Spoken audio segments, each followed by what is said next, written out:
My interest in learning more about understanding of the cloud started with my own misconceptions and lack of understanding of it when I got a new phone. I didn't know if I should sign up for the cloud and realized I wasn't really sure how the iCloud actually worked or what activating it would allow me to do. When I started this project, I discovered a survey in my research that discussed some common misconceptions about the cloud, many of which I had held until this class. According to a 2012 survey done by Wakefield Research of over 1,000 Americans, 29% of those surveyed think cloud technology is an actual cloud. 54% said they've never used cloud computing, but in reality, 95% actually do. 22% of Americans surveyed admit that they've pretended to know what the cloud is or how it works.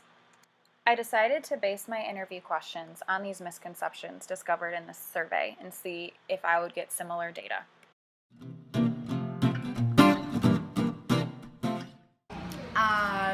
No, I don't think so. Okay. I have Google Docs. I don't know if that counts. Okay, that doesn't count. I don't use the cloud. No, I've heard of it, but I'm not sure how to use it. No. No. No, I don't. Do you use Facebook? Yes. Do you use email? Yes. Do you check your email on your phone ever? Yes. Do you use Google Docs or Google Drive? Yes. Do you use email on your phone? Yes. Do you use Facebook? Yes. Do you use Google Drive or Google Docs? No. Okay. Do you use email? Yes. Do you use Facebook? Yes. Do you use Google Docs? Yeah, no. Do you use email? Yes. Do you use Facebook? No. Do you use Google Docs? Yes. Facebook? Yes, I do. Do you use email? Yes, I do. Do you ever check your email on your phone? Yes, I do. Do you use Google Drive or Google Docs? I do that every day. I said I use Google Docs, but I don't really know if that's the cloud or not. So maybe. I know some things from my Kindle are on the cloud. Because I never thought of it. I don't know. Because the cloud came after Google Docs and email? I'm assuming that there's servers, and then everything goes to the server. Marie's nodding, so okay. Where did you get that information from? Like, how do you know that it goes to a server?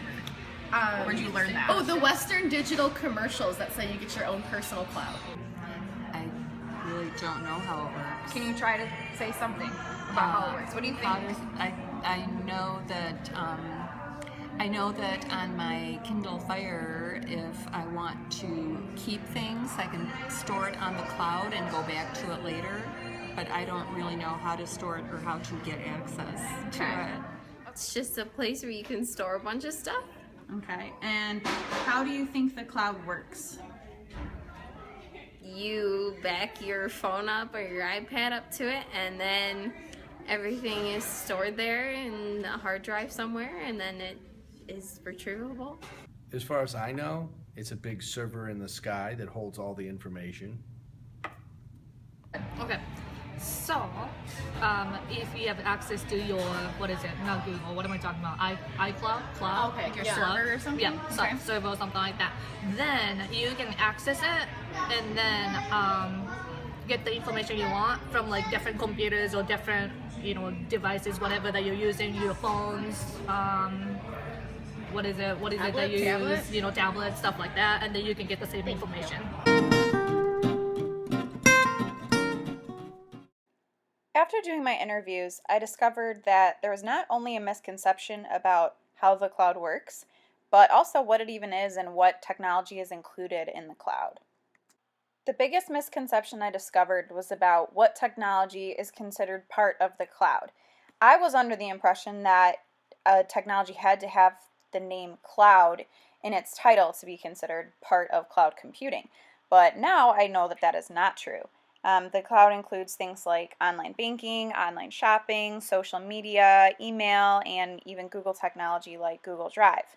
I saw this misconception in my interviews when none of the participants said that they used the cloud, but later they said that they and use things like email, Facebook, and other types of social media, which I now know is part of the cloud. The information collected in my interviews has many connections to our coursework. Someone with a behaviorism perspective would say that we have learned to associate cloud computing, which is a very broad term, with Apple products, which is a very specific term. This is seen in Morgan's interview, where she explains cloud computing as backing up your iPhone or your iPad. This is a very specific application of cloud computing, but it's not the only one. Someone following social theory might say that there's improper scaffolding when people sign up for and use the cloud. You're prompted to sign up for the cloud without instruction or explanation of really what you're getting. They might also say that for those without a technology background, using the cloud would be above their zone of proximal development. They would need to get some more instruction and more background information before they could use it successfully. Finally, someone from the cognitive approach might say that people have meshed together their memories of the cloud with commercials from certain products advertising the cloud, like in Kirsten's interview with your own personal cloud when you sign up for whatever was being advertised. Someone from this perspective would say that those two memories and understandings have been meshed together, that they're associated as one. Or they might even be misattributed memories or a misattributed understanding of what the cloud means because those two memories have been so closely linked. All in all, I have resolved my misconceptions about the cloud and also have a better understanding of where these misconceptions came from. I think that the way the cloud is presented in media and in advertisements leads to some of these misconceptions. When the cloud is presented, it's not described in its broad term of applying to all different types of technology.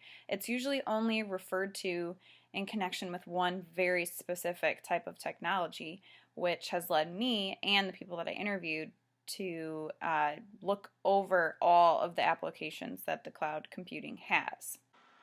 Thanks to this project, I have a better understanding of what the cloud is, and I've cleared up my misconceptions. But I think what's most important to me is that the people that I interviewed also looked into the cloud and have cleared up their own misconceptions, as we can hear from Marie. I didn't think that they were cloud services before looking up, going to how cloud works and everything, but now I know that they are cloud services.